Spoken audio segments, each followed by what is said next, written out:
জগতের সবচেয়ে বাজে অনুভূতি হচ্ছে আপনি কারোর জন্য কেমন ফিল করেন সেটা তাকে বোঝাতে না পারা। আপনি আপনার মাকে কিছু বলতে চান, হয়তো কথাটা গলা পর্যন্ত এসে আটকে গেল। আপনার বাবার সাথে হয়তো একটা ডিপ কনভারসেশন হতে গিয়েও হলো না। আপনি যাকে স্পেশাল ফিল করাতে চান, হয়তো তাকে সেটা বোঝাতে পারলেন না। কাউকে নিয়ে যা ভাবছেন, হয়তো সেই কথাটা কখনোই বলা হলো না। অপরপক্ষের মানুষটা আপনার ভেতরের অনুভূতিটা কোনোদিন জানলই না। হয়তো আপনি যা বলতে চাইলেন সে বুঝল না, সে আপনাকে ভুলভাবে পড়ে ফেলল, আপনার কথার মিস ইন্টারপ্রেট করে রাখলো সে।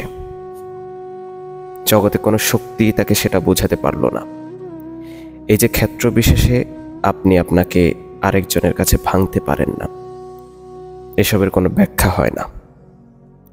এক্সট্রোভার্ট ইন্ট্রোভার্ট দিয়ে যাচাই করা যায় না।